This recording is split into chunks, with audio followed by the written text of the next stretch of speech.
Welcome to the Gray Area right here on Kevin Gray Sports. My name is Kevin Gray. You can find me on Twitter, Facebook, and Instagram at Kevin Gray Sports. And, of course, on your home of the Dallas Cowboys and Texas Rangers 105 through the Fan. Really excited today. It's our interview Friday. We do interviews on the Gray Area podcast that we have every Friday. And I'm welcomed to have today the play-by-play voice for the Dallas Mavericks and for FC Dallas. He is a 10-time Lone Star Emmy winner among his many accolades. Mark Followill, good enough to join me here on the Gray Area podcast. Mark, good to see you. Appreciate you taking the time to join me today. How are you? Yeah, Kev, it's nice to talk to you as always. I guess probably with the intro, I didn't do the right thing. Probably what I should have done was Hulk Hogan. Yes. See, now I would have gone full Booker T and did, the whole 10 time, but saying 10 times, that would have taken quite a bit of time. So I'll just stick with the other 10 time Lone Star Emmy. Maybe that's one nice. Day I'll do the full intro there for Booker T style. But as we're getting ready for the playoffs, obviously the Dallas Mavericks are getting ready to take on the Utah Jazz. A busy time, not just for the Mavericks, for you specifically, but also with the MLS season obviously underway as well. Talk to me and walk me through how someone like yourself gets prepared for both sports. Obviously, the energy and the sports themselves very much different. But from you, for a preparation standpoint, what does that look like for you when it comes to preparing both for soccer and basketball games in that way? Well, it's been a busy week because let's see here. I've got one big folder of notes that I'm getting ready for the Mavs Jazz series that I'll use all series long. Mm-hmm. And then I've got another one that I started working on today to start getting ready for FC Dallas and New York Red Bulls, which obviously I've got a lot of work to do still in New York later today for that game tomorrow. So there's a doubleheader tomorrow, as a matter of fact. We have a Mavs game at noon, and then FC Dallas plays at 6. And I think most people that follow FC Dallas probably know this. Just for clarification purposes, we have always, other than 1 year, several years ago, done the games remotely. It's pretty common in soccer, and not just MLS, but soccer around the world, that you end up doing games when your club is on the road out of a studio, off a monitor. Mm-hmm. So we've done that for a long time. So tomorrow is 12 o'clock at American Airlines Center, and then 6 o'clock at a studio up in Frisco where we do the FC Dallas games up by Toyota Stadium. So, the prep is what the prep is. We can be very, very busy. Obviously, if there's a fixture crunch, as we would call it in the world of soccer, where, you have a lot of games rapid fire. And obviously there's a lot of work to get ready for 2 games tomorrow, but then it'll kind of settle down after that, because once I've done all the prep, Kevin, for one game of the Mavs Jazz series, once you've done the prep for it, then there's really just a little bit of addition, of new numbers and new trends from each game. But once you've done the heavy lifting before the series starts, then the playoffs itself isn't too terribly difficult. You just, like I said, you have one, the stats to update from each game, and that's it. Yeah, it's unique because as we're recording this on Friday, a very unique day in DFW sports on Saturday, because you have the Mavericks, you have FC Dallas, you have the Stars and Rangers all playing on a Saturday, very much close to the sports solstice, if you will. Of course, the Cowboys are in their off season, but yeah, to have that many of the DFW sports teams playing all on the same day, there's no shortage of things to choose from if you're a fan and you want to go out and see a sporting event, because Saturday will provide you pretty much anything that you would want to choose from on that particular day. So that'll be a fun day for DFW to go out and, hey, let's go to the Stars game, or hey, let's go to the Mavs game, or we can do both based on what's happening at the AAC on Saturday. Make a day out of it in the Victory Park area. Exactly.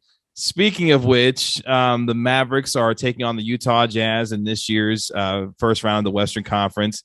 The big news with Luka Doncic going into this series was the calf injury that he suffered what would be almost a week ago by the time we get to the end of the weekend. And reports are starting to come out that it looks like he will be missing game 1 of this series. Before we get specifically into this series, let's take a step back for a second. This team started 16-18 on the season, and then from December 31st on, won 36 of its last 48 basketball games.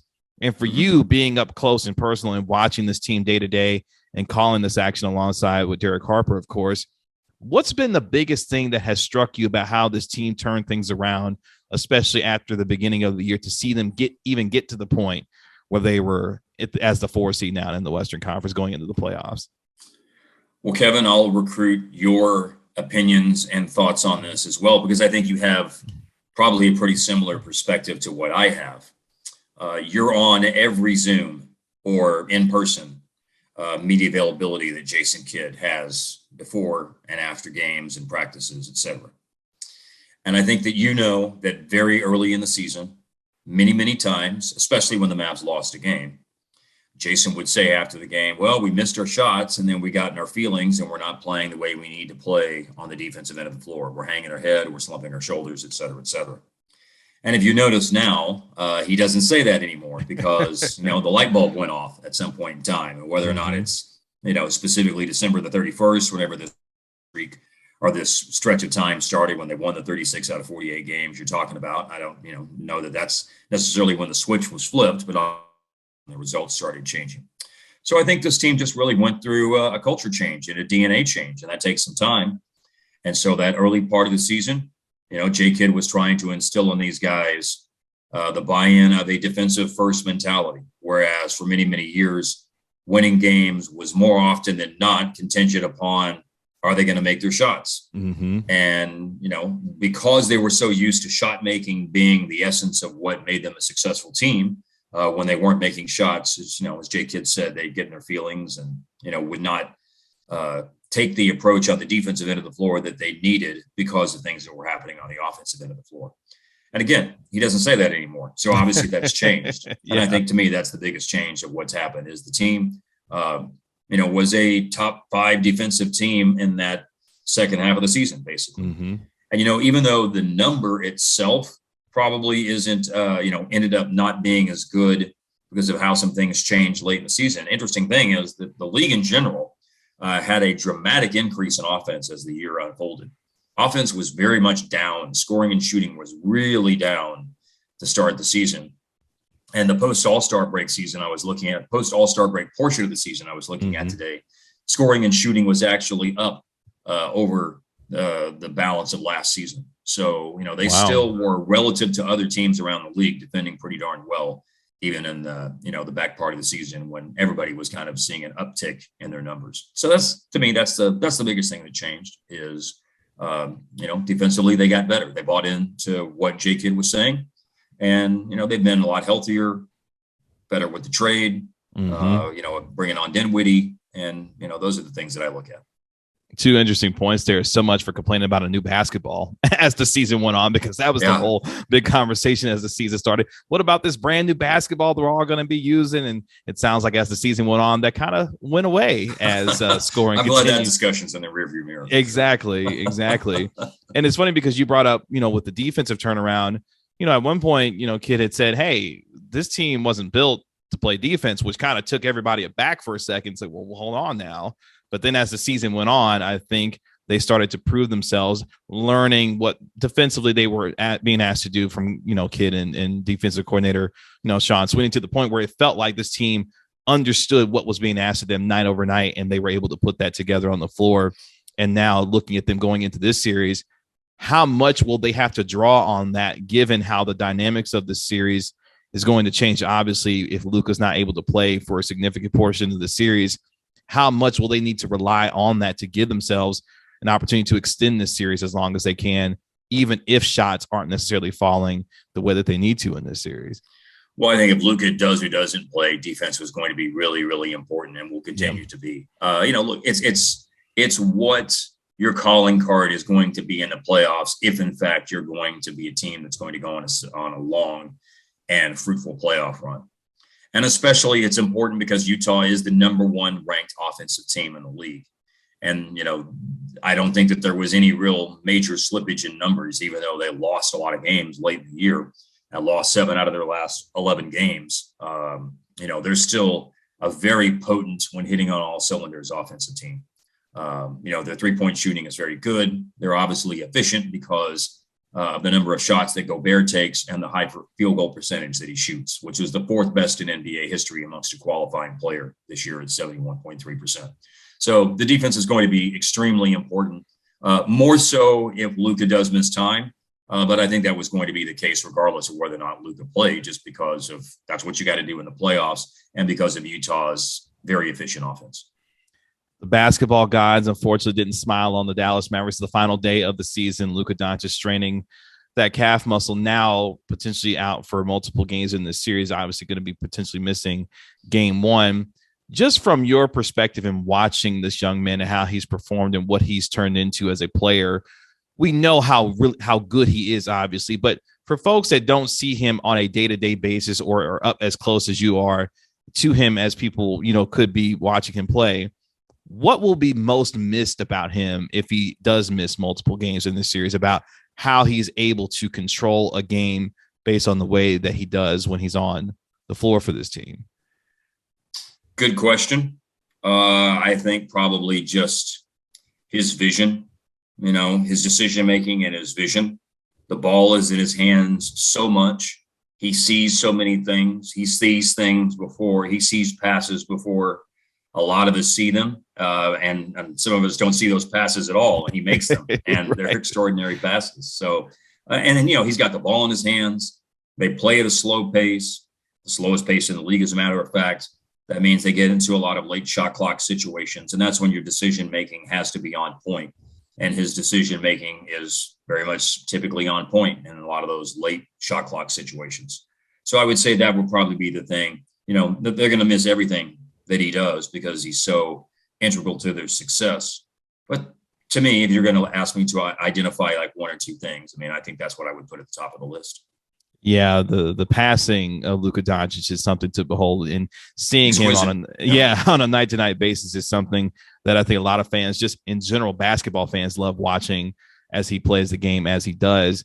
When you look at this series now, then, for you, who is the one or two players you say, hey, I need to key in on X factor here or X factor here, that says that person, if they can step up and play even just to the level that they're capable of and maybe a little bit more, that can still give the Mavericks a good chance to win the series? Who is that one or two guys that you're looking at in your mind in that way?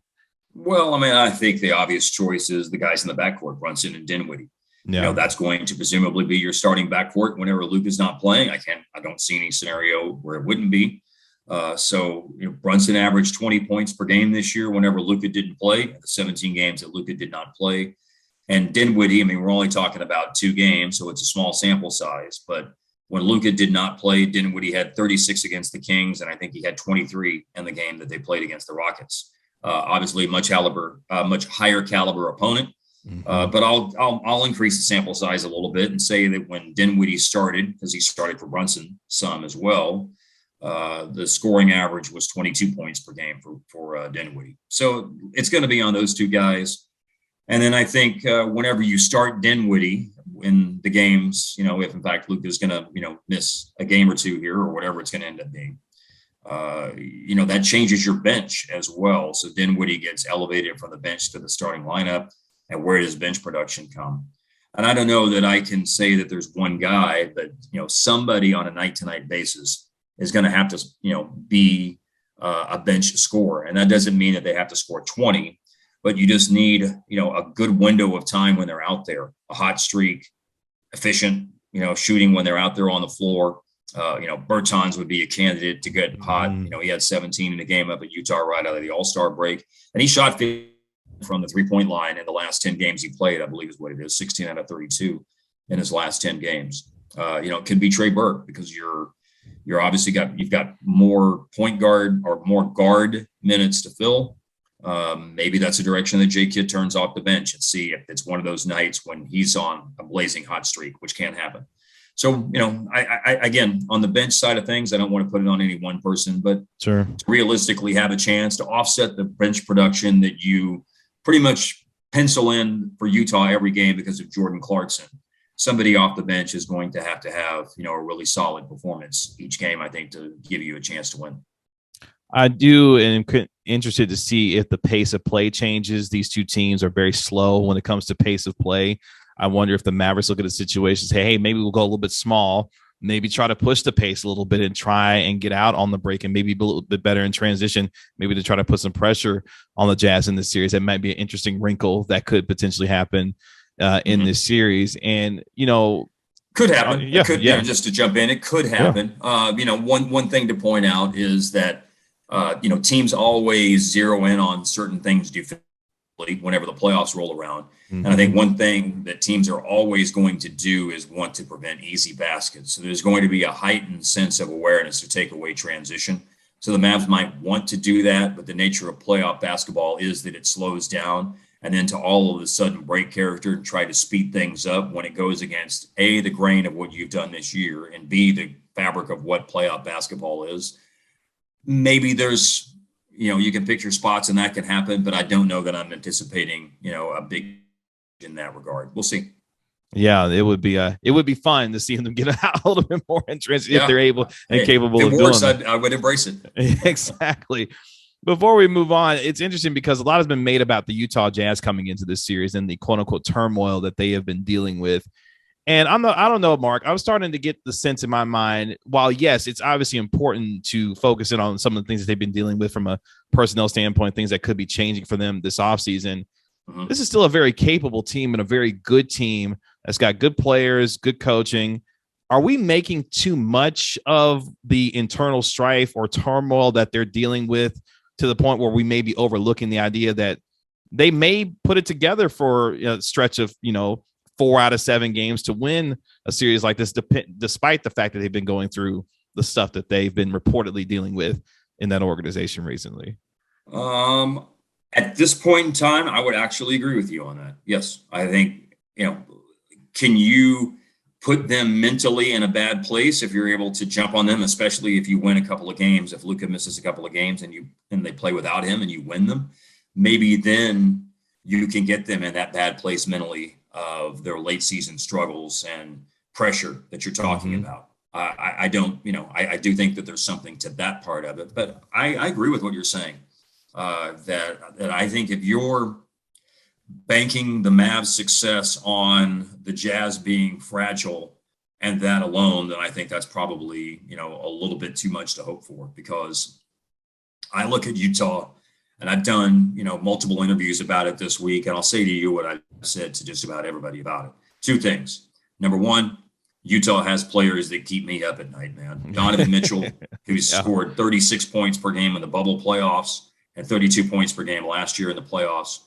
Gobert, we all know what he can do. The guy's had 27 point, 25 rebound games, against the Mavs. He's had some extraordinary games against the Mavs in the past.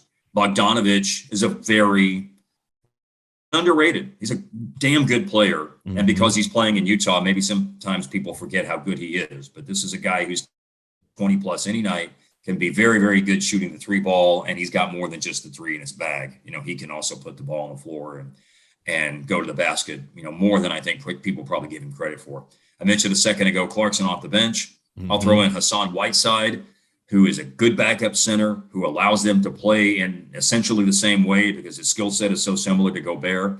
And maybe this is the Maverick, the person who sees the Mavericks all the time talking here. But, dude, I've seen Whiteside dominate the Mavs in the past. And, maybe some of the players that are going to be on the floor in this series don't have anything to do with that. Sure. But still, I've seen Whiteside have some monster games against the Mavs as well. So that worries me. And I haven't even mentioned Conley, who is a hell of a leader and is a very good point guard who's been in the league for 15 years. And by the way, was healthy this year. He's not in this situation like he was last year where he wasn't healthy and he got hurt, as a matter of fact, during the playoffs last year. So, you have all of these players that I think are reasons to be concerned. And then the other thing is this. Utah has the profile of a championship team. And what I mean by that is this. I've looked at it over the years, and champions come this group of teams that is in the top 10 in offensive rating and the top 10 in defensive rating. And sometimes maybe there's a champion who's 11th in defensive rating. So they're a statistically insignificant margin outside the top 10. You've got to go all the way back to Detroit in 2004 when they were 19th in offensive rating. Really get an outlier of somebody who didn't have a top 10 offense and a top 10 defense. Utah was number 1 in offensive rating and number 10 in defensive rating this year. Their net rating was 3rd best in the league. Based on point differential and net rating, Basketball Reference will tell you Utah should have won 56 games this year. They underachieved to only 49 wins because of a lot of their struggles holding on to leads. Second most blown fourth quarter leads in the league this year to the Lakers. 13 games that they led to the fourth quarter. But they still have this thing that history tells us is the profile of a championship contending team. So it's a long answer, which I am prone to do to your question. But yes, I think your question's spot on. That I would advise against overlooking Utah because of their late season struggles. I get it that it happened, and maybe you can put them in a bad place and get them on the avalanche going downhill if you win the first two games of the series, especially if one or two of those are going to be played without Luka. But I think you're spot on in your analysis that, be very, very wary of the Jazz because they're a damn good team. Yeah, they a lot of fun to watch offensively. We know, like you said, defensively what they are. Hopefully they can capitalize. The Mavs can capitalize on some of the late game struggles, but at the same time, don't bank on it. Don't put yourself in a position where you think, oh, they're just going to collapse in the fourth quarter. They may not necessarily happen when you get to playoff time. Jason Kidd has been phenomenal this season for this team as the head coach. And it's funny, Mark, I think about, and I want to get your perspective on this too, how different would things have looked going into this season? Let's say a Mavericks team, of course, was up 2-0 on the Los Angeles Clippers a year ago, race out to a big lead in the first quarter against the Clippers. And let's say they go on to win that game and find themselves up 3-0. No team in NBA history, of course, has blown a 3-0 lead to lose a series. So let's safely assume that the Mavericks win that series. How different does this team look going into this year, now knowing obviously what changes were made because they did not win that series? But I'm curious for you, how different would this thing look if things would have played out differently last year going into this year, I should say? We'll never know, but I think it doesn't rocket scientists to surmise that there probably wouldn't have been nearly as many changes. I think things would, if you had won a series and pushed whoever you played in the second round, I guess it would have been Utah the way the bracket would have set up. And who knows how vulnerable Utah would have been in that series last year, because remember, they went up 2-0 and then lost 4 straight, and they didn't play with Conley. Conley got hurt early in that series. So I would say, yeah, sure. If you go on any sort of extended run when you haven't been on one since 2011, then I think it's safe to say that there probably would not have been a whole lot of changes. Yeah, and now Jason Kidd, of course, steps in as head coach for this team.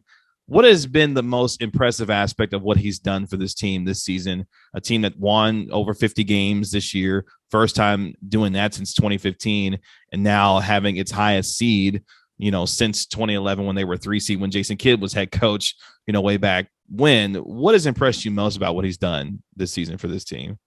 The tangible, what we talked about earlier, defensively. I mean, they had a DNA/culture change, and again, you've heard all of his press conferences, you're all of his Zooms. So all that stuff that I said earlier about, him talking about, we used to be a team that was dependent on offensive efficiency. And we got to be a team that's dependent on defense, and we can't get in our feelings when we miss shots. I mean, you heard that multiple times this year, correct? Definitely. Yeah, for sure. Yeah. So I'm not making it up. No, you're not. A little validation. Yeah. Exactly. You're definitely not. You're on those for sure. Yeah, man, you're on those Zooms. You hear what he says. So that he got a team to completely change its DNA. I mean, to me, that's the most impressive thing from something that we can hold up numbers and say they went from being the 18th or whatever it was defensive rated team last year to the 7th defensive rated team this year. And by the way, second in scoring defense this year. And I know pace, of course, influences that. But this is the best the Mavericks have ever been in the history of their franchise, to be second in the league in scoring defense. The previous best was 4th. So that's pretty big, pretty damn good accomplishment, if you ask me.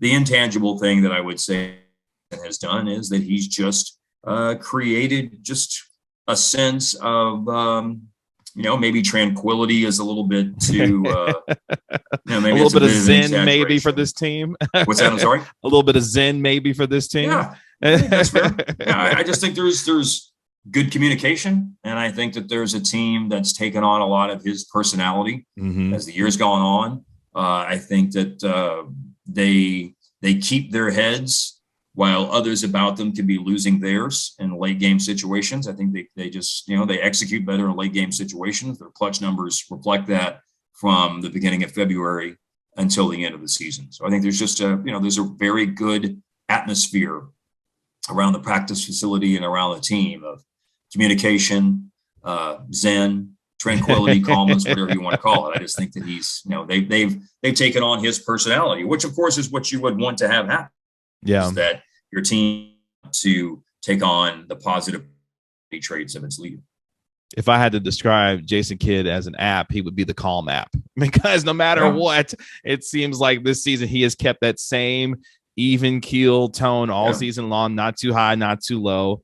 And it seems like it's working for this team, and the amount of communication that this team has talked about all season long, but then being able to go to him, talk to him, ask questions. Jalen Brunson comes to mind specifically with the amount of communication that he's had with him, throughout this season. It seems like they're a lot of the time on the same page together, which in years past, we could question whether or not that was the case with, coaching staff and players. With this look, Jay Kidd has said this before. You've also heard him say this, Kevin. I mean, he learned from Frank Vogel. Mm-hmm. And Frank Vogel is a good coach. Frank Vogel did not turn into like a horse shit coach this year just because the Lakers had a bad season. Frank Vogel is a good coach. And I think Vogel, has been at it long enough that he understands management of personalities and the whole idea of and you got to have some even nature about you. You want to go way, way back to Don Nelson when he was the coach here. I started doing radio for the Mavs when Nelly was the coach. And I remember listening to things that Nelly said. And he always would say, I feel like that I have a 6-shooter. And that means that 6 times over the course of an 82-game season, I can let my team have it in a post-game or a halftime or something like that. But if you do that sort of thing too much, then the team's out.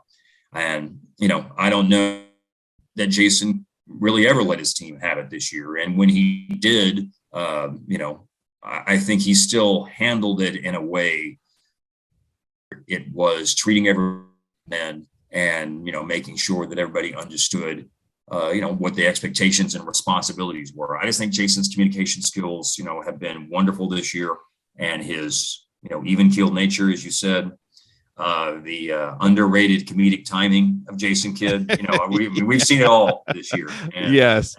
It's been good. He's one for a dad joke every now and then. Yeah, he is. But he knows how to deliver a line. Yes.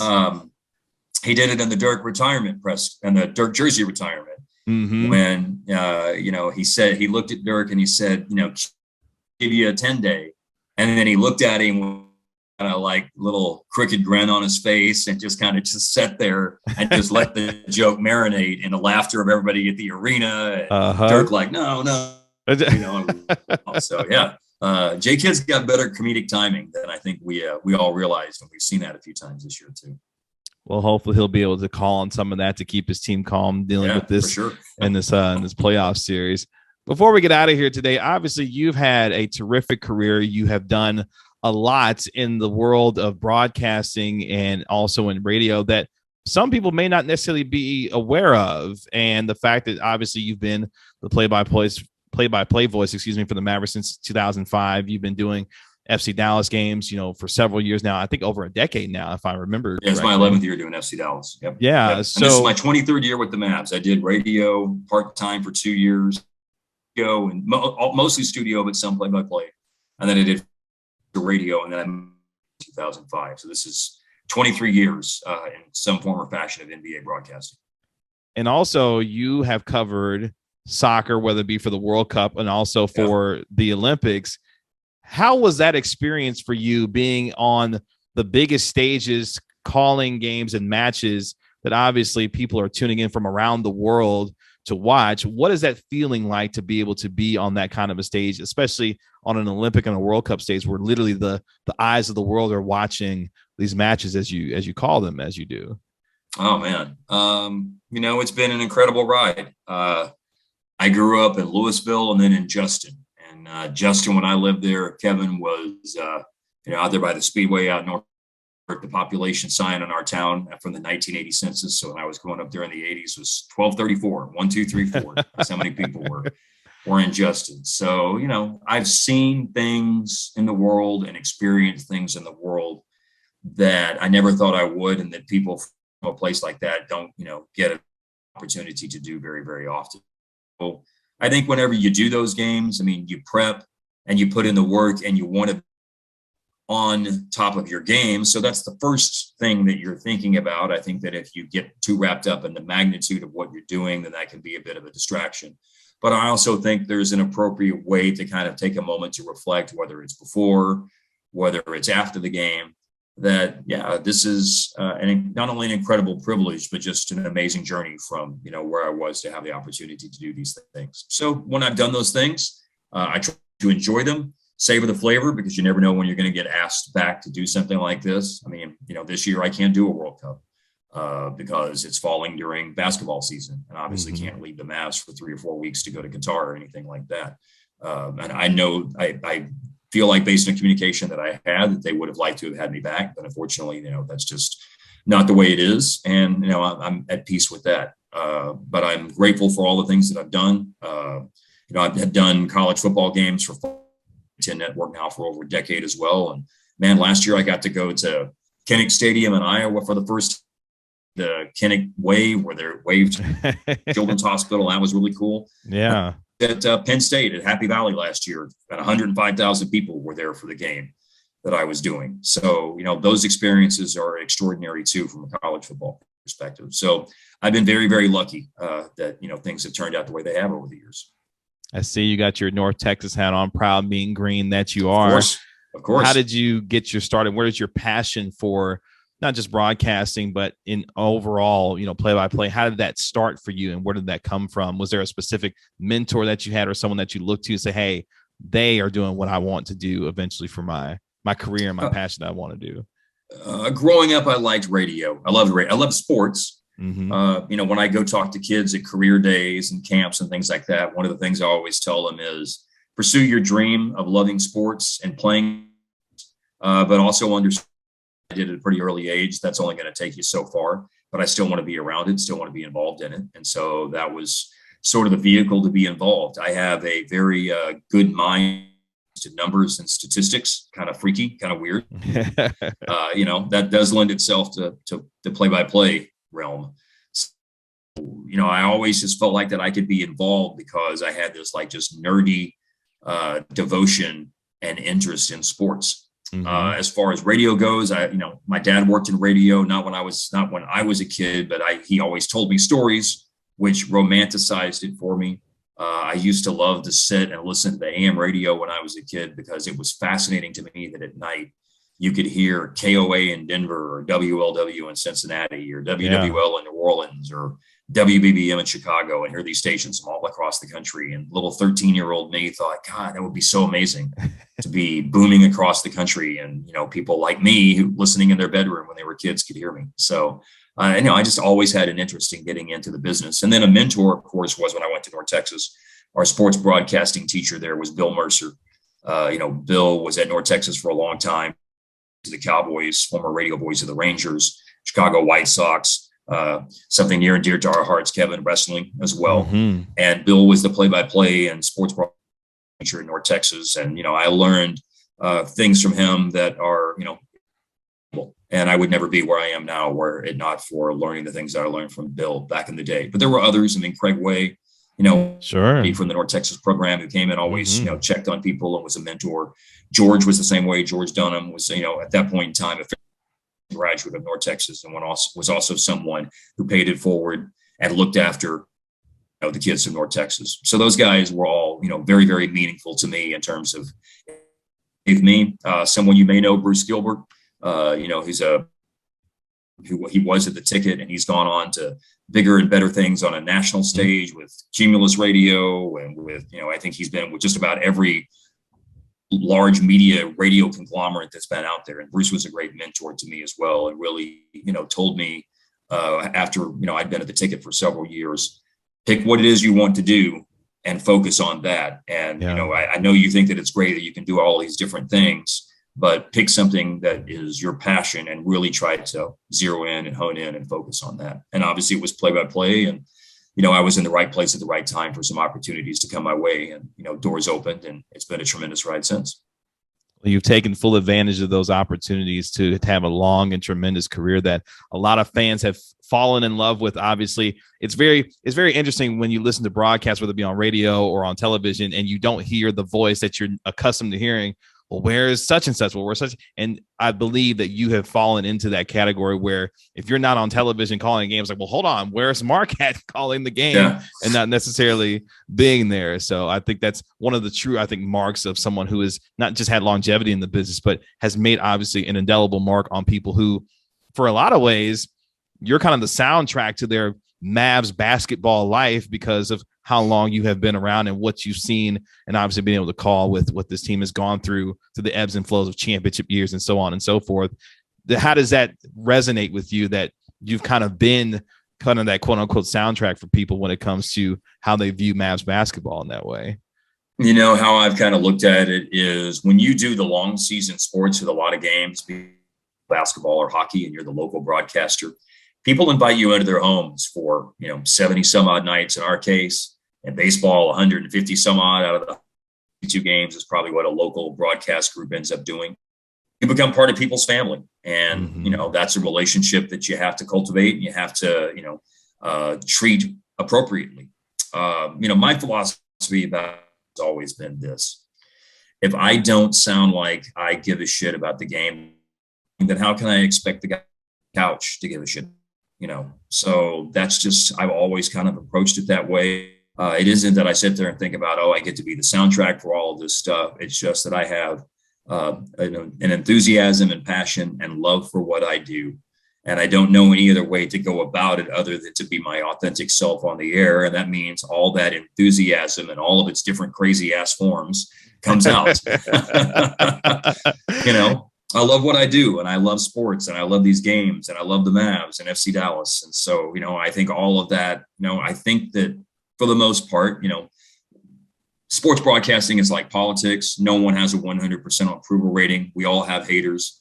If you asked 100 people, Kevin, what they'd want out of a sports broadcast, you'd get 100 different answers. So I know that he is going to like you, but I certainly hope that I've connected with people over the years, because there's, a passion and an enthusiasm that I go about my job. And, I hope that makes it a more pleasant viewing experience for the people who watch, that they see a game and they feel more invested and they feel more enthusiastic and passionate about it because the guy on TV has that approach, and I get that it probably isn't going to, you're not, like I said, you're not going to bat 1,000 or have 100% approval rating with all this stuff, but, it's the way I know to do it.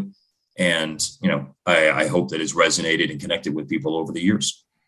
Last thing, in some of the ways that comes out is in the form of wrestling references. Now, for people who don't know, I was wondering when we were going to get to that. You're a big wrestling fan, and I'll never forget. It was recently, I think Trey Burke hit a 3 at the end of a quarter.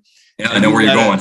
And you let out. And for people who don't know, Adam Cole, who's a professional wrestler, has a line where he says, "Adam Cole, baby," and you let that line drop when he made a 3-pointer. I remember tweeting you. I was like, "Hey, that's an Adam Cole reference that Mark Followill is dropping out." Where did your love for professional wrestling come from, and how that you've incorporated that at times when it comes to your broadcasting career?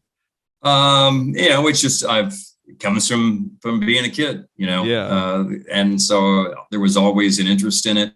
As an adult, it's waxed and waned over the years.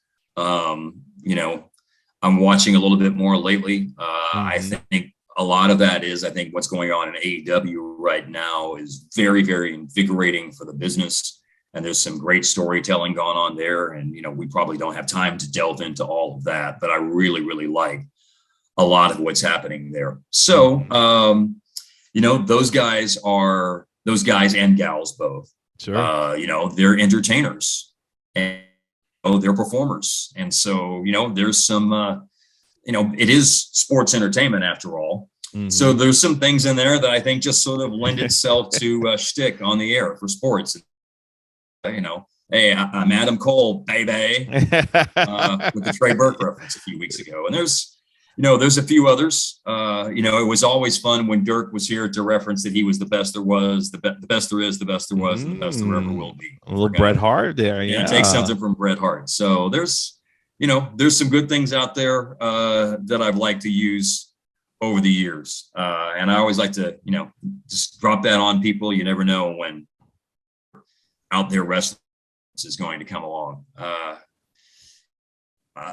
Maybe we could characterize the upcoming series of the Mavs and Jazz like this, that the Mavs are really going to have to rely on their toughness in this series because, they're not going to have their star player at the beginning. At least it looks like we'll get the official report. But, toughness is going to be really, really important.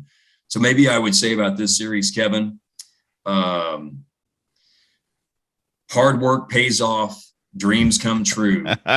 Tough times don't last. But tough guys do. That's right. So I'm taking a little poetic license with Racer Ramon there with Scott Hall. But maybe you'll hear that one. I don't know. We'll see. Yeah, rest in peace to Scott Hall. Gone too soon. Of course, absolutely. But it's just one of those. It's as I tell my wife, my wife is awesome, and she went with me to WrestleMania. And she did say at one point in time, I had a friend who was lined up to go and he got sick right beforehand and couldn't go. And she did, and she said, I'm concerned that you're part of this. But she also had a really good time with it too. Yeah. So, she's nice to indulge my interest in it, and go out there. Cause that was a great show, man. I know you and I have talked about that. And, it was a really, really amazing experience to get to see the pinnacle of sports entertainment right here in our little backyard. So it was really cool. But yeah, it's always been something I've had varying degrees of interest in. Well, one day we'll have to have a full conversation about the ebbs and flows of pro wrestling and the business and how things have changed throughout the years. But that's a fantastic way to end our conversation today. Mark, tell the folks where they can find you on social media and obviously what you've got coming up here in the very new upcoming days with what's going on with the Mavs and everything else. Well, all of our games. Well, social media wise, Mark at @mfollowill is my Twitter. Mark.followill is my Instagram. Broadcasting wise, a doubleheader on Saturday, Kevin, with the Mavs at 12 and FC Dallas at 6. They're playing in New York, but like I said earlier, we do the games remotely when they're on the road. And we'll do all the first round games for the Mavs and Jazz on Valley Sports Southwest. So, I always need to remind people of this every year because I think sometimes people forget that they do allow the local and the regional television broadcasts to be on the air in the first round. And we'll do all of those games, which, I think we'll even get to do a game 7 the way the schedule is going to fall this year. I don't think it could be on ABC. I think it will be on TNT. ABC is the only thing that can black out local TV in the first round. So I'll get to do those games. And then once that's over with, then it'll just settle into being FC Dallas shows until we roll around the football season. And we'll see if I'm, doing any of that this year. I don't know. And then, beyond that, I think I'm trying to think if there's anything else that I've got going on. No, that's, I'm in a master's degree program right now at the University of Alabama. So I'm studying for my master's in journalism online. So that keeps me busy. And sure, that's about it, man. If there weren't a game tomorrow, maybe I'd be going to the what is it? The Curtis Colwell Center or whatever it is. Yes, that's right. Garland. Yeah. AEW's here tonight. AEW show. That's right. Yeah. So noon game tomorrow kind of puts a damper on going out and seeing that, Hangman Page, Adam Cole, Texas Death match for the AEW. Oh man, that's going to be one heck of a match for sure. Well, I'm going to let Mark go because Mark's got to get his rest. He's got an early time to get up for tomorrow, but you can find him on Twitter at @mfollowill. He is the play-by-play voice for the Dallas Mavericks and for FC Dallas. Does a lot around the business of this profession and good enough to take some time with me. Mark, appreciate the time, man, and looking forward to your calls this offseason or this season. Hopefully, an extended postseason for the Dallas Mavericks as they take their turn in the playoffs. That'd be great, man. It's nice, hey, Kev. It's really nice to talk to you and. Keep up all the great work that you do. And, you're out there grinding too, man. I see you doing so many things and keep it up. Doing a great job. I appreciate that. That means a lot. This has been another episode of the Gray Area Podcast right here. You can find me on Twitter, Facebook, and Instagram at Kevin Gray Sports. Be sure to subscribe to the podcast wherever you get your podcast for free, Apple Podcasts, Spotify, and tell your friends to give a 5-star rating and also, write a review for the podcast. That'd be appreciated. For Mark Followill, my name is Kevin Gray. We'll talk to you later. Peace.